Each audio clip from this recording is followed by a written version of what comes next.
தொட்டியத்தில் திமுக உறுப்பினர்களிடையே மோதல் ஏற்பட்டதில் இருவரும் மருத்துவமனையில் அனுமதிக்கப்பட்டுள்ள சம்பவம் அப்பகுதியில் பெரும் பரபரப்பை ஏற்படுத்தியுள்ளது. திருச்சி மாவட்டம் தொட்டியம் திமுக மேற்கு தொகுதி ஒன்றிய செயலாளராக பதவி வகிக்கும் தங்கவேல் என்பவர் அமைச்சர் KN நேருவின் ஆதரவாளர் ஆவார். மேலும் அரசலூர் வாழைக்காய் வியாபாரம் செய்து வரும் திமுக ஒன்றிய பிரதிநிதி முருகானந்தம் என்பவர் முசிறி சட்டமன்ற உறுப்பினர் காடுவெட்டி தியாகராஜன் ஆதரவாளர் ஆவார். இந்த நிலையில் இருவருக்கும் கட்சி நிகழ்வு குறித்து கருத்து வேறுபாடு இருந்து வந்த நிலையில் இருவரும் நேரில் சந்தித்த போது இருவருக்கும் வாய் தகராறு ஏற்பட்டுள்ளது.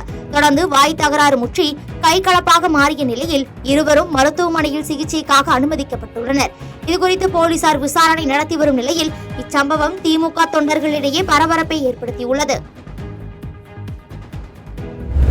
சீர்காழி அருகே முன்விரோதம் காரணமாக உறவினர்களிடையே மோதல் ஏற்பட்ட நிலையில் ஒருவர் உயிரிழந்த சம்பவம் அதிர்ச்சியை ஏற்படுத்தியுள்ளது. மயிலாடுதுறை மாவட்டம் சீர்காழி அருகே திருவாளி ஜீவாநகர் பகுதியைச் சேர்ந்தவர் குணசேகரன். இவரது மகன் குணா செந்தில் விசிக பிரமுகராக உள்ள நிலையில் இவர்களது உறவினரான எதிர்வீட்டைச் சேர்ந்த பாலகிருஷ்ணன், பாலசுப்ரமணியன், தவமணி ஆகியோருக்கும் இவர்களுக்கும் இடையே நீண்ட நாட்களாக குடும்ப தகராறு இருந்து வந்ததாக கூறப்படுகிறது. இந்த நிலையில் சம்பவத்தன்று இரு தரப்பினருக்கும் இடையே வாய் தகராறு ஏற்பட்டு ஒருவரை ஒருவர் சரமாரியாக தாக்கியுள்ளனர். அப்பொழுது முதியவர் குணசேகரனை எதிர்த்தரப்பினர் அரிவாளால் தாக்கியதில் அவர் சம்பவ இடத்திலேயே உயிரிழந்தார். மேலும் இரு தரப்பினரும் படுகாயமடைந்து மருத்துவமனையில் சிகிச்சைக்காக அனுமதிக்கப்பட்டுள்ளனர். மேலும் தாக்குதலில் ஈடுபட்டு கொலை செய்த எதிர்த்தரப்பினரை போலீசார் கைது செய்து விசாரணை நடத்தி வருகின்றனர். மேலும் இக்கொலை சம்பவம் குறித்து அறிந்த மயிலாடுதுறை மாவட்ட காவல் கண்காணிப்பாளர் ஸ்டாலின் சம்பவ இடத்தை பார்வையிட்டதுடன் சீர்காழி அரசு மருத்துவமனைக்கு வந்து நேரில் விசாரணை மேற்கொண்டார். குன்னம் அருகே இருசக்கர வாகனத்தில் எடுத்துச் சென்ற வெடியால் விபத்து ஏற்பட்டதில் இருவர் படுகாயமடைந்தனர்.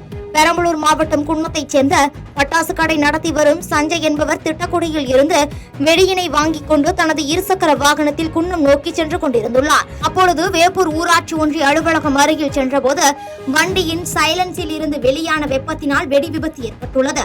இந்த வெடி விபத்தில் சஞ்சய் உட்பட எதிர் திசையில் மிதிவண்டியில் வந்த ஸ்ரீனிஸ் என்ற 12 வயது சிறுவனும் படுகாயமடைந்தார். தொடர்ந்து சம்பவ இடத்திற்கு வந்த குன்னம் போலீசார் இருவரையும் மீட்டு பெரம்பலூர் அரசு தலைமை மருத்துவமனைக்கு சிகிச்சைக்காக அனுப்பி வைத்து விசாரணை நடத்தி வருகின்றனர். இச்சம்பவம் அப்பகுதியில் பெரும் பரபரப்பை ஏற்படுத்தியுள்ளது.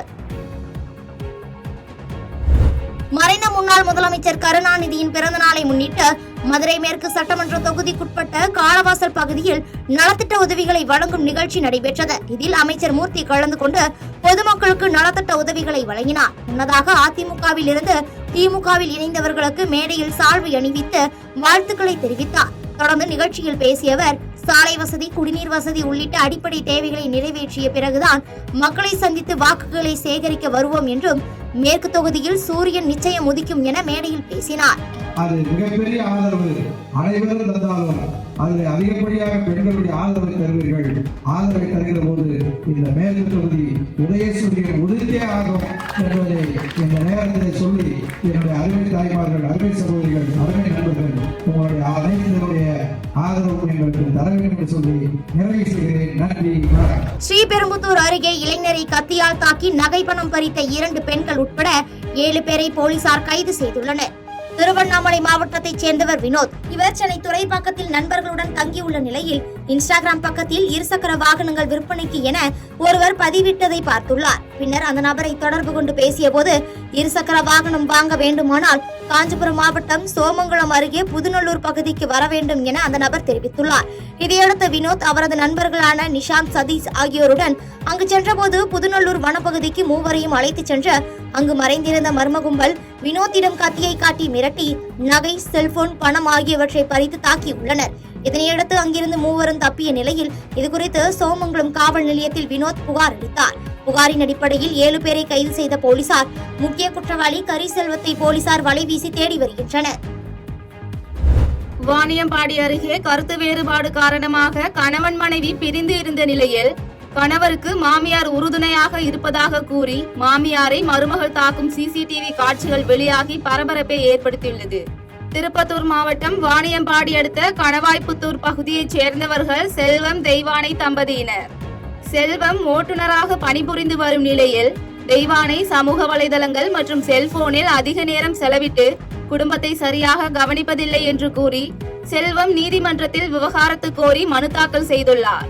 நீதிமன்றத்தில் இந்த வழக்கின் விசாரணை நிலுவையில் உள்ள நிலையில் செல்வத்திற்கு அவரது தாயார் உறுதுணையாக செயல்படுவதாக கூறி தெய்வானை செல்வத்தின் வீட்டிற்கு சென்று தாய் மாணிக்கம்மாள் மீது சரமாரியாக தாக்குதல் நடத்தியுள்ளார். இந்த தாக்குதல் குறித்த சிசிடிவி காட்சிகள் தற்போது சமூக வலைதளங்களில் பரவி வருகிறது. மேலும் கணவனுக்கு உறுதுணையாக இருந்ததாக கூறி மாமியாரை மருமகள் சரமாரியாக தாக்கிய சம்பவம் அப்பகுதியில் பெரும் பரபரப்பை ஏற்படுத்தியுள்ளது.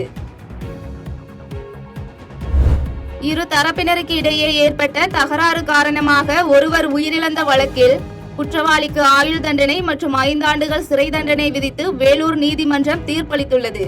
வேலூர் மாவட்டம் சைதாப்பேட்டை பகுதியைச் சேர்ந்தவர்கள் குமார் மற்றும் ராஜேஷ். இருவரும் கடந்த 2021ஆம் ஆண்டு செப்டம்பர் மாதம் வேலை முடிந்து சைதாப்பேட்டையில் உள்ள அங்காளம்மன் கோவில் அருகே நின்று கொண்டிருந்த போது அங்கு வந்த பெண்ணிடம் குமார் பேசிக் கொண்டிருந்துள்ளார். அப்போது அந்த இடத்திற்கு வந்த பெண்ணின் உறவினர் ரவிவர்மா மற்றும் ராஜேஷ் ஆகியோர் தன்னுடைய உறவுக்கார பெண்ணிடம் எதற்காக பேசிக் கொண்டு இருக்கிறாய் என குமார் மற்றும் ராஜேஷ் உடன் வாக்குவாதத்தில் ஈடுபட்டுள்ளனர். இந்த வாக்குவாதம் தகராறாக மாறிய நிலையில் இதில் ஆத்திரமடைந்த ரவிவர்மா தன்னிடம் இருந்த கத்தியை எடுத்து குமார் மீது சரமாரியாக தாக்குதல் நடத்தியுள்ளார். இதனை கண்ட குமாரின் நண்பர் ராஜு என்கிற ராஜேஷ் தான் வைத்திருந்த கத்தியால் ரவி மற்றும் ராஜேஷ் ஆகியோரை தாக்கியுள்ளார். இதில் பலத்த காயமடைந்த குமார் வேலூர் அடுக்கம்பாறை அரசு மருத்துவமனையில் அனுமதிக்கப்பட்ட நிலையில் சிகிச்சை பலனின்றி உயிரிழந்தார். இதுகுறித்து வேலூர் வடக்கு காவல் நிலைய போலீசார் வழக்கு பதிவு செய்தனர். இந்த வழக்கு சத்துவாச்சாரியில் உள்ள மாவட்ட 1வது கூடுதல் அமர்வு நீதிமன்றத்திற்கு விசாரணைக்கு வந்த நிலையில் தீர்ப்பில் முதல் குற்றவாளியான ரவிவர்மாவுக்கு ஆயுள் தண்டனையும் 25,000 ரூபாய் அபராதமும், 2வது குற்றவாளியான ராஜேஷுக்கு 5 ஆண்டுகள் சிறை தண்டனையும் 5,000 ரூபாய் அபராதமும் விதித்து தீர்ப்பு வழங்கப்பட்டது. இதையடுத்து இரு குற்றவாளிகளையும் போலீசார் வேலூர் ஆண்கள் மத்திய சிறையில் அடைத்தனர். 2007ஆம் ஆண்டு போதை ஊசி செலுத்திக் கொண்ட நபர் உயிரிழந்த வழக்கில் குற்றவாளிக்கு வேலூர் நீதிமன்றம் ஆயுள் தண்டனை விதித்து தீர்ப்பளித்துள்ளது. வேலூர் மாவட்டம் காந்தி ரோட்டில் உள்ள தங்கும் விடுதியில் கடந்த 2007ஆம் ஆண்டு ஜார்க்கண்ட் மாநிலத்தைச் சேர்ந்த 5 பேர் தங்கியுள்ளனர். இதில் ஜார்க்கண்ட் மாநிலம் பாலகுண்டாரா கிராமத்தைச் சேர்ந்த அமிர்தம்பா என்பவர் தனது கிராமத்தைச் சேர்ந்த 4 பேருக்கு வேலூரில் வேலை வாங்கி தருவதாக கூறி அழைத்து வந்து இந்த விடுதியில் தங்கியுள்ளனர். அப்போது 4 பேருக்கு போதை ஊசி செலுத்தப்பட்டுள்ளது. இதில் 4 பேரும் திடீரென உடல்நலம் பாதிக்கப்பட்ட நிலையில் பகதூர் ராம் என்பவர் உயிரிழந்துள்ளார். மற்ற 3 பேரும் கவலைக்கிடமான நிலையில் சிகிச்சை பெற்று பின்னர் குணமடைந்துள்ளனர். இதுகுறித்து வேலூர் வடக்கு காவல்துறையினர் வழக்கு பதிவு செய்த நிலையில் இந்த வழக்கு வேலூர் 1வது மாவட்ட கூடுதல் அமர்வு நீதிமன்றத்தில் நடைபெற்றது. போதை ஊசி காரணமாக ஒருவர் உயிரிழந்த இந்த வழக்கில் குற்றவாளி அமிர்தம்பா என கூறிய நீதிபதி அமிர்தம்பாவுக்கு ஆயுள் தண்டனை மற்றும் 5.50 லட்சம் ரூபாய் அபராதம் விதித்து தீர்ப்பளித்தார். இதன் அடிப்படையில் காவல்துறையினர் குற்றவாளி அமிர்தம்பாவை வேலூர் மத்திய சிறையில் அடைத்தனர். திருவொற்றியூர் எர்ணாவூர் 4வது வார்டு பகுதியில் நடைபெற்ற உங்களுடன் ஸ்டாலின் திட்ட முகாமை சட்டமன்ற உறுப்பினர்கள் மாதவரம் எஸ் சுதர்சனம் மற்றும் KP சங்கர் ஆகியோர் துவக்கி வைத்தனர். தமிழகம் முழுவதும் திமுக சார்பில் உங்களுடன் ஸ்டாலின் திட்ட முகாம் நடைபெற்று வருகிறது. இதன் ஒரு பகுதியாக சென்னை திருவொற்றியூர் எர்ணாவூர் 4வது வார்டு பகுதியில் தனியார் மண்டபத்தில் உங்களுடன் ஸ்டாலின் திட்ட முகாம் நடைபெற்றது.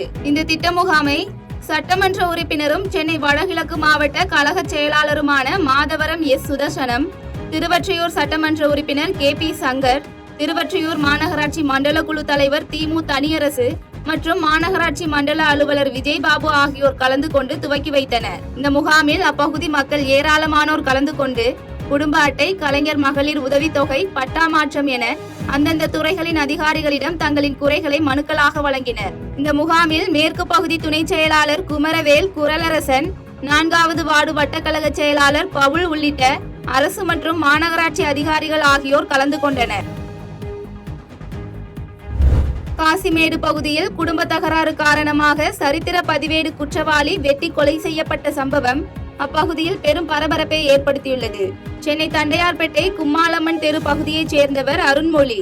கூலி வேலை பார்த்து வரும் இவர் சரித்திர பதிவேடு குற்றவாளி ஆவார். இவர் காசிமேடு பகுதியில் இருசக்கர வாகனத்தில் சென்று கொண்டிருந்த போது அங்கு அவரை வழிமறைத்த 3 பேர் அருண்மொழியை சரமாரியாக வெட்டிவிட்டு தப்பி சென்றனர். இதில் பலத்த காயமடைந்த அருண்மொழியை அக்கம் பக்கத்தினர் மீட்டு சிகிச்சைக்காக அரசு ஸ்டான்லி மருத்துவமனைக்கு அனுப்பி வைத்த நிலையில் அங்கு அவரை பரிசோதித்த டாக்டர்கள் அருண்மொழி இறந்துவிட்டதாக தெரிவித்தனர். இதனையடுத்து தகவலின் பேரில் சம்பவ இடத்திற்கு வந்த காசிமேடு போலீசார் மேற்கொண்ட விசாரணையில் அருண்மொழி சரித்திர பதிவேடு குற்றவாளி என்பதும் இவர் மீது பல வழக்குகள் நிலுவையில் உள்ளதும் தெரிய வந்த நிலையில் குடும்ப தகராறு காரணமாக கொலை நடந்திருக்கலாம் என தெரிவித்தனர். மேலும் சம்பவம் தொடர்பாக வழக்கு பதிவு செய்த போலீசார் கொலை வழக்கு தொடர்பாக அருண்மொழியின் உறவினர்களான செந்தில்குமார், ரூபன், கமல் ஆகிய 3 பேரிடம் விசாரணை மேற்கொண்டதில் இவர்களுக்கு முன்விரோதம் இருந்ததும் முன்பு இரு தரப்பினருக்கும் இடையே தாக்குதல் சம்பவம் நடந்திருந்ததும் தெரிய வந்தது.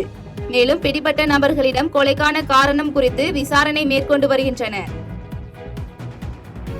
செய்திகளை உடனுக்குடன் தெரிந்து கொள்ள கீழ்கண்ட கேபிள் மற்றும் டிடிஎச் நெட்வொர்க்குகளில் எம்நாடு செய்தி தொலைக்காட்சியை காணுங்கள். பாதகம் செய்பவரை கண்டால் நாம் பயம் கொள்ளலாகாது பாப்பா. மோதி மிதித்து விடு பாப்பா, அவர் முகத்தில் உமிழ்ந்து விடு பாப்பா. அண்மை செய்திகளை உடனுக்குடன் தெரிந்து கொள்ள இணைந்திருங்கள் எம்நாடு தொலைக்காட்சியுடன்.